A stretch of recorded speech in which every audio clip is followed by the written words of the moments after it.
kicking this, play that beat off. We've got Ishan Cooper in the house. We've got Toby Gee. What's up? Fib, and of course the legendary Kokane and the legendary Kool Ski in the house. Man, I appreciate you having us on, man. Me and Kool Ski, and big ups, man, to all my mates out there in Australia. Thank you, brother. And of course, Kool Ski from the legendary Fatboys. Man, yes, sir. OG in the house. Yeah, triple OG. Triple OG. We're going to talk about your single coming up, Hush, on Buddy Boy Music. Let us know a little bit about that collab. Well, Kokane, legendary Kokane, hit me up on DM, on IG, and asked me, do I want to be on the song? And like I told him, it was a no-brainer. So he just sent the track and did the vocals. When somebody like that, of that stature, calls you to do a feature, you don't turn it down. You don't look, you don't hesitate. Not only don't turn it down, you don't hesitate. So I jumped on it. Track was dope. The hook was dope. The beat was dope. I mean, it was just phenomenal. And I did my little 1-2, whatever, my little 16 bars, and went in the studio, did that, and sent it back to him. He liked it. I was hoping he liked it. Yeah, because you're dealing with your peers, and sometimes they want you to come with it. You got to bring it. And so he thought it was pretty good, or damn good. So he kept it, and the rest is history, man. We did the video in Brooklyn, East New York, my old neighborhood. And we did the video actually in the junior high school, in the park of the junior high school that me, Buff, and Mark attended. So that was just going back to the old neighborhood and nostalgia, and seeing the old landmarks over there. So we had fun, man. It rained that morning, but by the time we did the video, it stopped raining. So that was cool thing. Yeah, and it was cold that day too. It was like the last day of May. It looked like it. Yeah. But we had fun, man. We rocked out. Cool. Yeah, that's my kind of weather anyway. I could shoot all day in that kind of weather. Yeah, man. So how do you how you selling this? Because I know you've started putting some stuff on vinyl, but I know you've got a website, Buddy Boy, as well. You're selling a bit of digital music as well as vinyl. Right. Yeah. Well, we got a company called Buddy Boy Entertainment. We're going on 13 years, and it's nothing more important than your independence or your own autonomy.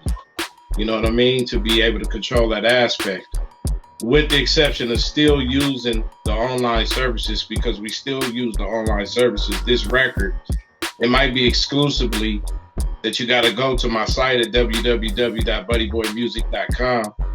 But after, as an independent, you want to be able to get all those calls back at the same time, because it costs, man. Traveling and different other things. Even though you're independent, you still got to invest in yourself.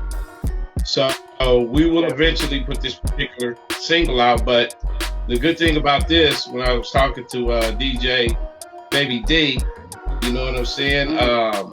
We really going back to the crush groove element of this particular record. And it can't be typically thrown out like everything, because it wouldn't have no type of uniqueness with it. So what we're doing is right on time with what's happening in hip hop, period.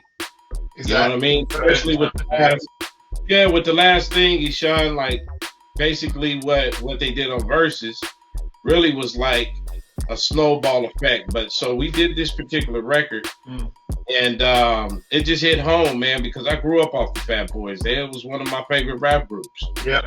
Still is to this day. Along with Houdini, Beastie Boys, Run DMC, and of course, of course, where would we be without Kool Herc, especially Curtis Blow, who was like the main solo artist before your LL Cool J's, like we discussed earlier. 100%. So, growing up and doing a song with your George Clintons and your Cameo, Larry Blackman, and your Bootsy Collins, it's just one off my bucket list, man, that I'm so grateful for, that this brother extended the olive branch back in the name of hip hop. It wasn't about, well, we're gonna sell a zillion records. No, our first thing, we was like, man, we want to get this to the people that really understand the scope of hip hop, Right. but have respect for hip hop and their pillars. You know what I mean? Because we done got away from that because the internet done made every Tom, Dick, and Harry who want to go viral do some gossip and shit that has nothing to do with the authenticity of good music. Soul, funk, hip hop. So that's it hit right home. It hit right home. Yeah, this record really right home, and the response, Kool can tell you, man, it's crazy. Hey, Kool, go ahead and take that over. This little thing. Definitely, man. Hold on, right quick. The song, because the song is just authentic hip hop. It's coming from two legends of the game, which is Kokane and myself, Kool Rock, and we're coming from two different east and west coasts. So it's two legends coming from east coast and west coast point of view. But the thing is, I think I was looking at the comments on Kokane's page, Kokane's YouTube page, and there's not one negative comment about this song. Yeah. Not one. Yeah. And that's crazy because, you know, you would have at least 4 or 5, maybe even 10 people saying, oh, this is dated, you know, this is this is that. But everybody is loving the song. I mean, when I first heard the song through my headphones, it just blew me away, you know, and I was like, damn, this is dope. This is going to do some damage. Yes. And but it's gonna, if it gets into the right hands and the right people, to the right ears, it can do major damage.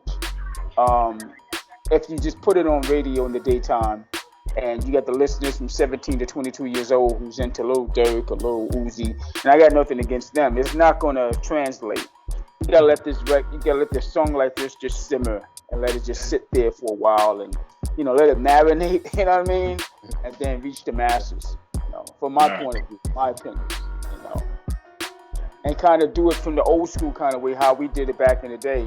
Take it overseas first and bring it back to America, you know.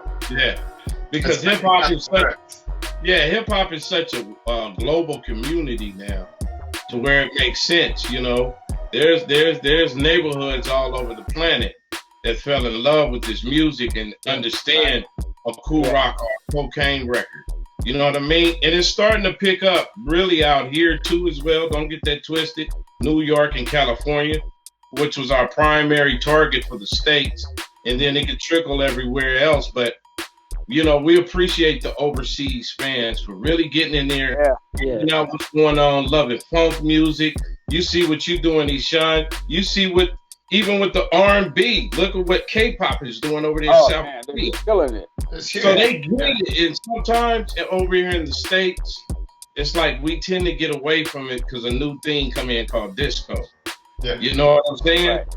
There's only one disco that is.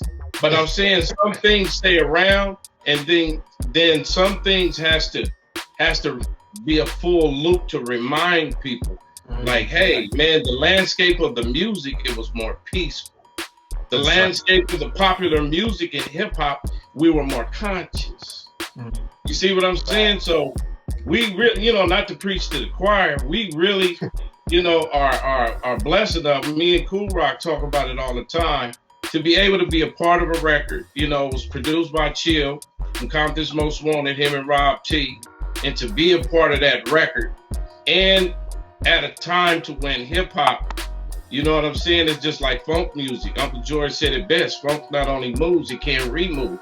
Hip hop saved a lot of lives. And heals. So we want to put the respect back into it again, and take the elbows off the table and act like we have some sense.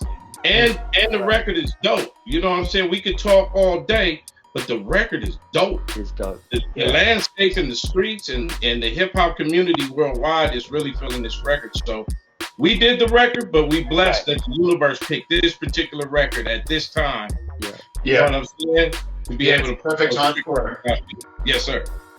Man, you are global though. You know, you are really hitting globally. And I just wanted to say, touch on recently, Toby and I tapped into your DJ challenge, your global DJ challenge for your other single, Monkey Wasn't Funky, and along with our Sydney homie DJ D. It was awesome because hip hop DJ culture is pretty underground these days. I mean, everyone's rapping. You know, you got more rappers than you've ever had in the planet. Where are all the hip hop DJs? Yeah. That's declining. You know, so for you to focus on hip hop DJs and bring that to the fore, and it got around the world. It was great. You know, it was Europe, America, Australia. Very respectful, a lot of fun, man, and I really appreciate that. And what a track too, banger of a Hey, track. We talking about the previous single I put out called "Monkey Was It Funky?" Wasn't funky. Yeah. We did a dance contest. The DJ challenge. The DJ and the dance, but the DJ in particular, it went so bananas because hip hop owe everything to the DJ. Period. Oh yeah, that's where it started. A lot of your hip hop artists was DJs first.